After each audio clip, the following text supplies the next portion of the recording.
Ellas es, hoy vamos a hablar sobre la deuda. Empezaremos contando una de las mayores crisis de deuda del mundo, la del 2008. Luego nos iremos a hablar un poco sobre la deuda buena, la deuda mala. Y acabaremos hablando sobre el panorama mundial y si esto se puede evitar o no. Así que vamos a ello.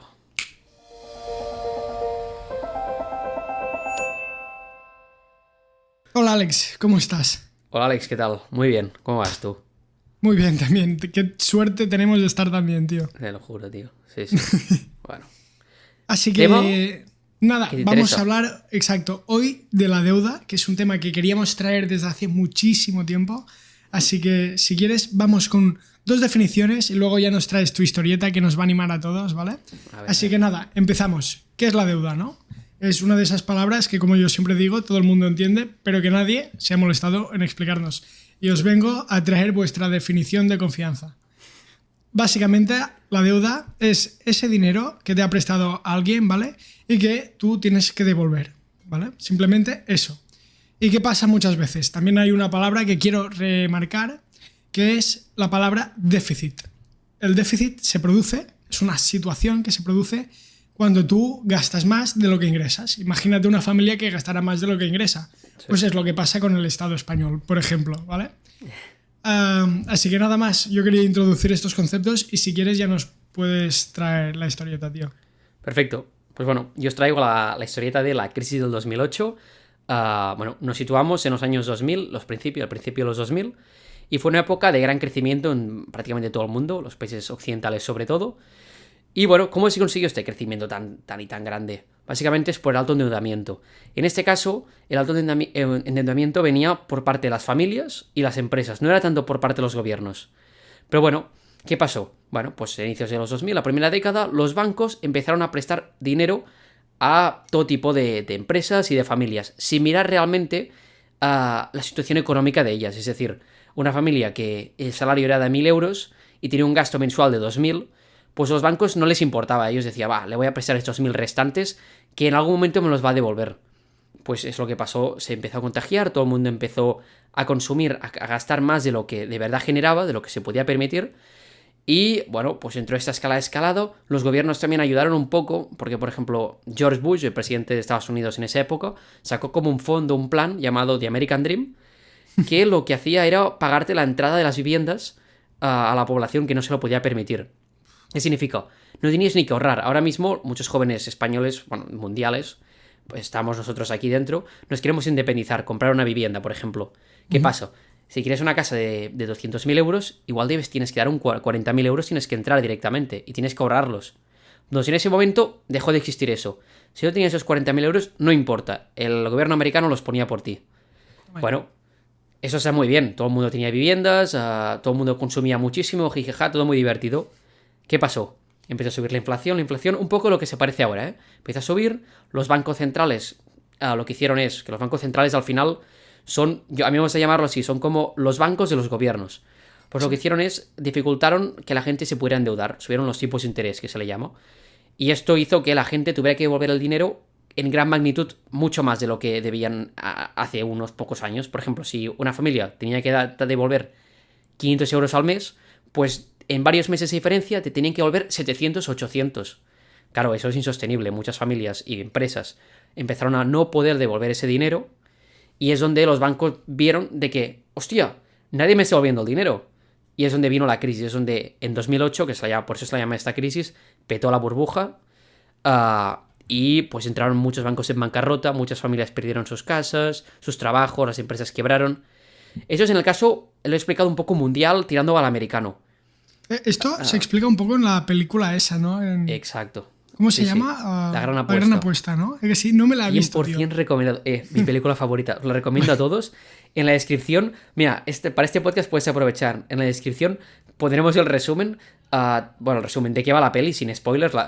Lo podréis ver y os lo recomiendo de verdad que la veáis. Lo explica Eso súper mola. bien. No, es brutal. Y ahora nos iremos al caso español, que es el nuestro, el que realmente pues, nos identifica más, que es muy interesante, porque España en el 99, conjuntamente con muchos más países de la Unión Europea, adoptaron el euro. ¿Qué pasó? El euro era una moneda mucho más fuerte que la peseta. El dólar. Que la No, que la peseta. peseta. Y eso hizo que, bueno, fuera un país mucho más robusto, se pudiera endeudar mucho más todo el mundo, pudiera ahorrar, bueno, todo esto. ¿Qué pasa? Veníamos de la época de Franco y España ya se había vuelto un país, pues, comparado con el resto de Europa, muy destrozado. Y se tenía que construir mucho, mucho, mucho, mucho. Así que veníamos de una economía súper centrada en la construcción. Infraestructuras a saco también, ¿no? A saco. Todo el mundo, pues encima lo que ayudó, esto del euro ayudó, esto que en Estados Unidos había esta euforia por endeudarse, pues España también lo tenía. Nos contagiaron totalmente. Y, bueno, era como un bucle. ¿Qué pasó? La gente pedía una hipoteca o varias. Si se le acababa la hipoteca y no había devuelto el dinero, no pasa nada, porque pedía otra hipoteca bajo interés y volvía a endeudarse para pagar las que ya tenía y fue subiendo. No importaba porque es que es eso. La mentalidad en esa época era y que el precio de las casas nunca bajaba, nunca caía, siempre iba subiendo. Así que te daba igual, tú compras ahora, te endeudas, pero es que ¿qué más da? Porque de aquí a 10 años esta casa valdrá mucho más, por tanto la venderé mucho más caro y ganaré dinero. No es que es smart, es smart. Y encima, el gobierno lo hacía, los bancos lo hacían, los ricos lo hacían, los pobres lo hacían. ¿Quién no se va a sumar a esto? Todo el mundo, obviamente. Era como las criptomonedas, podríamos decir. Bueno, hay esta euforia, ¿no?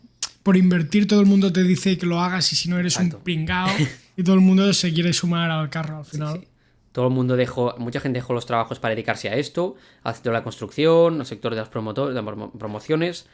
Tanto que en 2006 esto se construyeron solo en España 850.000 viviendas en un país de 40 y pico millones de habitantes. Casi 1 millón de viviendas, ¿eh? Sí, sí. Y bueno, cuando petó en Estados Unidos la burbuja, en 2008, contagió al mundo entero, España como no también, y España sufrió muchísimo porque es eso, era un país puramente hecho para construir viviendas, no nos dedicábamos a nada más prácticamente. Estábamos súper especializados en la construcción, todo el mundo trabajaba ahí hasta que pinchó eso y todo el mundo perdió mucho dinero. Totalmente. En España pues eso, fue terriblemente, casi te diría que más que en Estados Unidos, pero bueno, nos hemos ido recuperando, tardamos mucho, pero hemos aprendido la lección. Tanto las familias como las empresas actualmente están mucho menos endeudadas. Ahora el problema viene con los gobiernos, que luego lo veremos. Sí. Y poco más. Esta es la historia que yo he contado. Y ahora, Alex, explícanos. Pues me encanta esta historia. Es un poco diferente a lo que tú has dicho, ¿no? Que tú hablabas más de la deuda por el sector privado, ¿no? De las familias, de las empresas, que los bancos le daban un crédito a cualquiera que se le acercaste. Y yo quiero venir a hablar ahora un poco de la deuda del Estado, que es, yo creo, el tema principal de este vídeo. Sí. Y básicamente vamos a hablar de eso. Y a mí se me ha quedado una frase que has dicho, tío, que yo defino los bancos centrales como los bancos de los gobiernos. Pues es que es así, pero no debería ser así. Un banco central europeo, o sea, por ejemplo, el Banco Central Europeo debería estar, o sea, tiene unos objetivos, ¿no? Entre ellos, la estabilidad de la moneda. Eso quiere decir que las cosas tienen que tener y mantener el mismo precio siempre, ¿no? Totalmente. Pero claro, cuando tú tienes que los bancos centrales están supeditados a los gobiernos, pues te viene el gobierno español y te susurra en la oreja, necesito dinero, ¿no? Y tú se lo das, ¿vale? Y al final acabas creando un adicto. Y es lo que tenemos aquí. España es adicta a la deuda pública, básicamente. Esto es muy bueno. Ahora me acabas de recordar alguien que lo comparaba, lo mismo que decías tú. Los países son como pacientes en la camilla, que el Banco Central es la bolsa de suero, y le va enviando gotas, bueno, sería el médico, y le va dando en forma de dinero, que son el suero. ¿Qué pasa? Es un drogadicto al suero. Como le quites el suero, se revolota, se levanta, se cabrea, necesito el mono, y el país es cuando entra en crisis. Si se lo vuelves a enchufar, se vuelve a tranquilizar. Sí, te lo juro, buenísimo. Sí. No, es que es un símil que a mí me gusta mucho. Y es que es la situación en la que se encuentra ahora mismo España, ¿no? ¿Qué pasa? Hablábamos antes de déficit. Pues España tiene un déficit estructural. Siempre gastamos más de lo que ingresamos. Y esto al final ha creado unos malos hábitos, ¿no?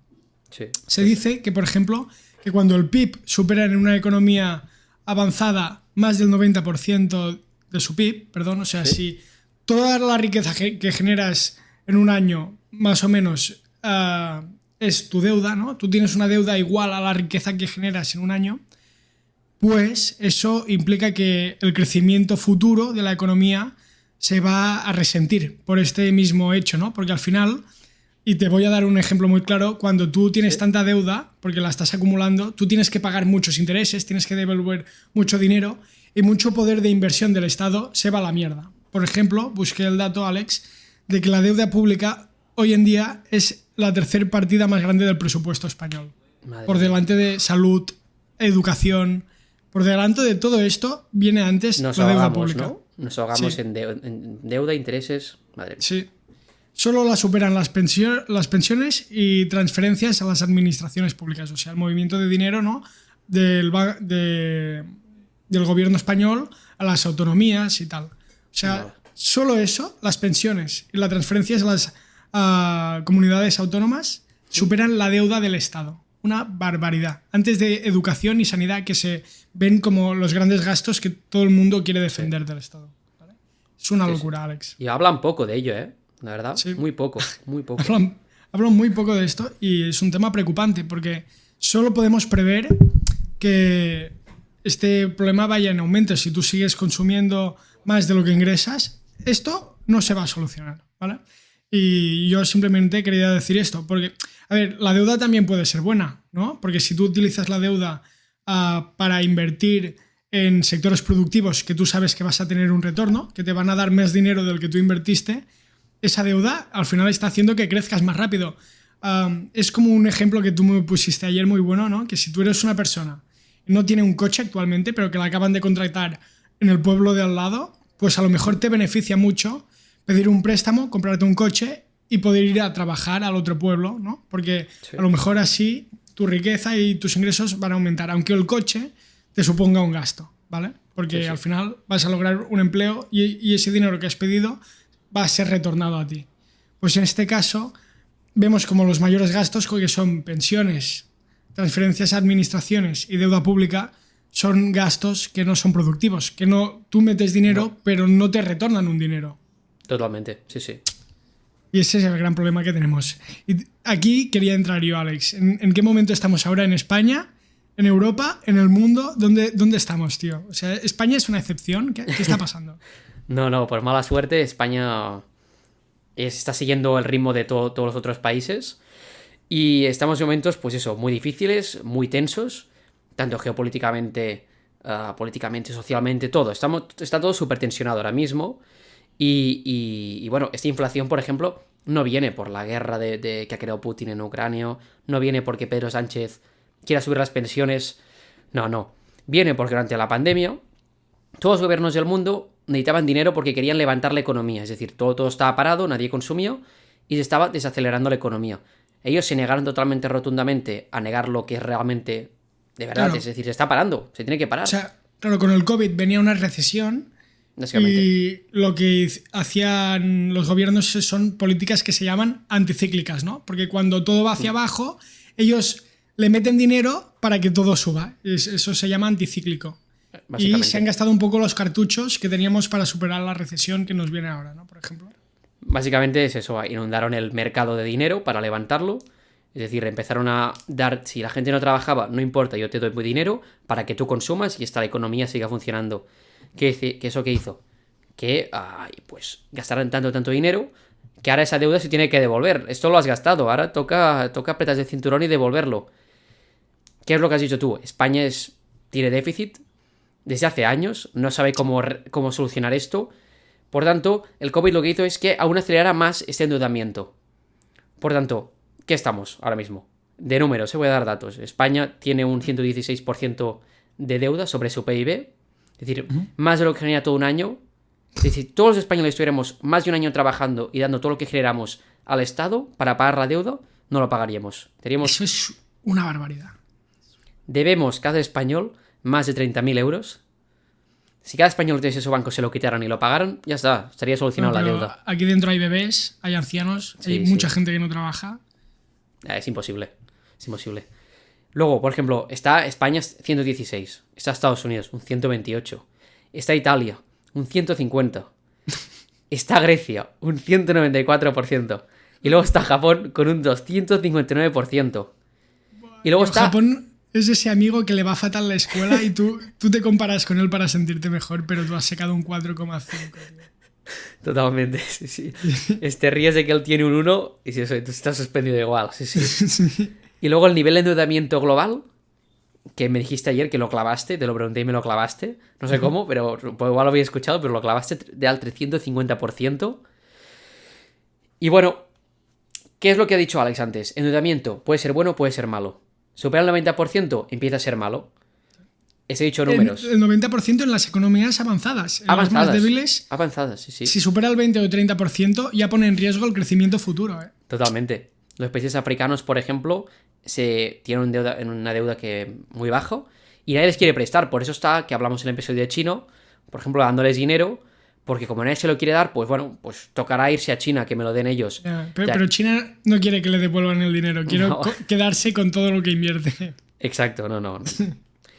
Y bueno, básicamente el nivel de endeudamiento que un país se puede endeudar viene por la confianza que tienen de si lo va a pagar o no lo va a pagar. En el caso de África, por ejemplo, pues los inversores creen que no le va a pagar, no se lo va a devolver. Estados Unidos tiene un 128%, pero confíen en él, es el padre de la deuda, todo el mundo va a comprárselo a él porque saben que se lo va a devolver 100%. Sí. Y bueno, es un poco esta reflexión que nos hemos ido endeudando en épocas buenas. En épocas buenas, pues todo el mundo se presta dinero, todo va bien, jijaja, todos los países crecen más o menos, la economía va bien, pero claro, cuando va mal, se tiene que volver este dinero. La Argentina tampoco tiene tanto dinero para prestar y estamos en este punto, estamos entrando en una crisis, se está parando todo y ahora es donde se va a ver si los países pueden devolver ese dinero o no. ¿La crisis cuándo vendrá? ¿La crisis de la deuda? Pues vendrá básicamente como un poco el 2008, cuando las cosas van mal. Las familias tienen que empezar a devolver el dinero. Si no pueden, ¿qué pasa? Entran en bancarrota. Pues eso se verá a países que entren en bancarrota, en quiebra. Y fragiliza la economía. Muchísimo, muchísimo. Los ahoga, como ahora España, que has dicho, un tercio va a intereses. Pues imagínate la mitad o el 80%. Te ahogas. Y bueno, Alex, yo he sido el malo hoy. He contado aquí los jodidos que estamos. ¿Se puede evitar esto? ¿Podemos salir de ello? Se puede evitar, Alex. Se puede evitar. Vamos a ser un poco optimistas. Vamos a ver un poco la luz al final del túnel. Pero las medidas con las que vamos a lograr evitar una crisis de deuda no nos van a gustar. Y esa es la verdad. Porque es cuando todo el mundo se tiene que apretar el cinturón. Y es que los milagros no existen, ¿vale? Básicamente, o sea, tú para pagar la deuda y dejar de aumentarla e incluso disminuirla, que es lo que queremos, ¿no? Porque deberíamos estar por debajo de un 90% y tú has dicho que estamos en el 116%, ¿no? Sí, sí. Quiere decir que lo que queremos, de hecho, es disminuir la deuda. Vale, pues hay dos formas de hacer eso. Y siempre tenemos que ir a las ecuaciones, ¿no? ¿Cuándo se produce un déficit? Pues muy fácil, cuando los gastos superan los ingresos, ¿vale? Exacto. Así que, ¿qué vamos a tener que hacer? Vamos a tener que aumentar o los ingresos o disminuir los gastos para producir lo que se llama un superávit, que es lo que nos gustaría tener, ¿no? O sea, nos gustaría ingresar más de lo que gastamos. O sea, es una situación que en una época buena nos permitiría tener un colchón pequeñito para luego superar los baches en el camino, como sucedía con la hucha de las pensiones. Sí. En la crisis del 2008 desapareció, era muchísimo dinero se esfumó. Y se esfumó, ¿vale? Y te quiero traer dos ejemplos. A ver. ¿Vale? Una forma de disminuir la deuda hemos dicho que es ingresando más, recaudando más gracias a las subidas de impuestos, por ejemplo, ¿vale? Y yo estaba viendo noticias, ¿no?, que a mí me sonaban en la cabeza y las he buscado. Pues he estado buscando y encontré. El gobierno responde a la bajada de impuestos del PP con nuevas subidas fiscales a las rentas más altas, ¿vale? ¿Qué están intentando aquí? Pues equilibrar un poco la balanza, ¿no? No puede ser que unos dejen de ingresar porque eso se va a tener que pagar de alguna forma al final, ¿no? Lo que pasa es que aquí veo que es de una forma un poco desordenada y que no tiene coherencia. A mí me gustaría que se sentaran todos a hablar y nos dijeran: hey, vamos a subir un poco estos impuestos, vamos a controlar el gasto y tenemos este plan. Pero yo lo que veía cuando estaba sucediendo todo esto era que era populista. En Andalucía bajamos el impuesto patrimonial, en Galicia luego se suman, en Valencia se contagian, pero no tienen un plan detrás, no hay una cohesión, una coherencia. Entonces, la otra forma, que es gastando menos, ¿no? Atándose el cinturón, gastando menos, y se ha demostrado además que las recuperaciones suelen ser más rápidas cuando gastas menos que cuando ingresas más. Vale. O sea, la segunda solución es mejor. la segunda solución es mejor, los recortes, los típicos recortes. Y yo estaba buscando también, pam, ¿y qué he visto? Pues que las pensiones este año van a subir un 8,5% en 2023 y esos son unos 100 euros de media, ¿vale? Por pensionista. Este es el gasto más grande que tenemos y lo acabamos de subir en un 8,5 del puto palo, ¿vale? Sí. O sea, esto no es nada trivial. Y aquí está el tema más difícil de hablar, ¿no? Que al final los recortes, las subidas de ingresos son medidas que los gobiernos, que duran 4 años, no quieren asumir porque saben que es que se los van a cargar. Si tú subes los impuestos y recortas la típico, ¿no? Que se llama la sanidad, la educación, todos estos derechos, la gente se encuentra en malestar y luego empiezan las manifestaciones, no te votan y tal. Bueno, es lo que llaman un poco una patata caliente, ¿no? A mí lo que me da un poco más de pena es que la gente... es que los gobiernos no sepan liderarnos un poco más, ¿no? Y no nos sean sinceros, o sea, nos digan, vale, la cosa está mal, pero tenemos este plan va a durar más de 4 años, así que necesitamos vuestro soporte y que sean sinceros, que nos hablen a la cara como si fuéramos personas, no Totalmente. Súbditos. Adultos, responsables y es que a la larga irá mejor. Es que yo lo veo un poco como el ejemplo de... Es que has puesto 2 ejemplos, ¿no? Has puesto que o bien recaudas más o bien gastas menos. Pues es como, o haces más ejercicio o comes menos, o comes mejor. Al principio, si no haces deporte, vas a estar, o comes bien, te vas a sentir como el culo. Es decir, joder, quiero mi hamburguesa, quiero estar jugando a ordenador. Pero cuando coges los buenos hábitos, ¿no? El país se encuentra mejor, estaremos nosotros en mejor salud y tiraremos mucho más, mucho más. Sí. Y al final... deberíamos evitar situaciones como lo que pasó en Inglaterra, que lo que hicieron, el país estaba en una crisis y lo que hicieron fue, bueno, vamos a aumentar el gasto y disminuir los ingresos. Y la economía se fue a la puta mierda y casi quiebran el Estado. Inglaterra casi se va a la mierda y obviamente el gobierno tuvo que reemplazarse completamente. Sí. Es la broma esta, ¿no? De la lechuga, que pusieron la lechuga allí. Salió Liz Truss, que fue la primera ministra británica, y una lechuga. Y pusieron una lechuga allí en el suelo, con una cámara, y cada día le hacían una fotografía. ¿Quién va a durar más? ¿La primera ministra británica o la lechuga? Es decir, la lechuga en podrirse o la primera ministra en marcharse. Si la lechuga era del McDonald's, depende, ¿era del McDonald's la lechuga? No, era una lechuga normal, era la del supermercado. Duró más la lechuga, va. Es que duró muy poco Duró la lechuga. Sí. Y lo publicaban cada día la foto en los diarios, cómo va la lechuga. Eso de pasta por gastar y no controlar los gastos y los ingresos. Es que casi quiebra, Inglaterra fue tremendo. Sí. Bueno, conclusión. Esperamos que el país sepa reconducir un poco la situación. A lo mejor Europa incluso nos ayuda a hacer que nuestros dirigentes abran un poco la cabeza. Mano dura, los hombres de negro. Sí.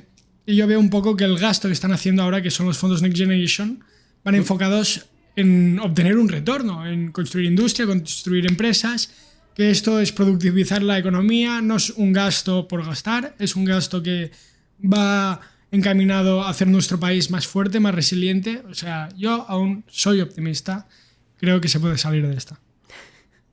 Pues confiemos. No, sí. Los humanos aprendemos a hostias y seguramente acabaremos aprendiendo, seguro. Sí. Yo confío. A ver, yo creo que nos la vamos a cargar, nos vamos a cargar una hostia como... Una crisis tremenda, pero eso seguro. Sí. Eso ya no salimos de esta.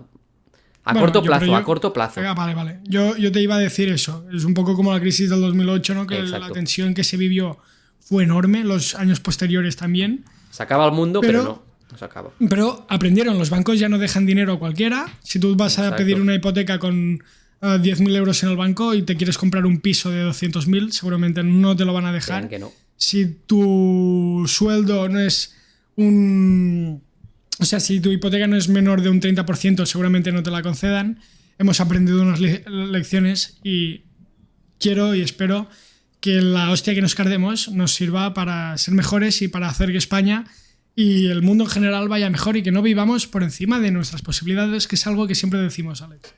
Sí, totalmente. Pues nada. Así que ya está, ¿no, chicos?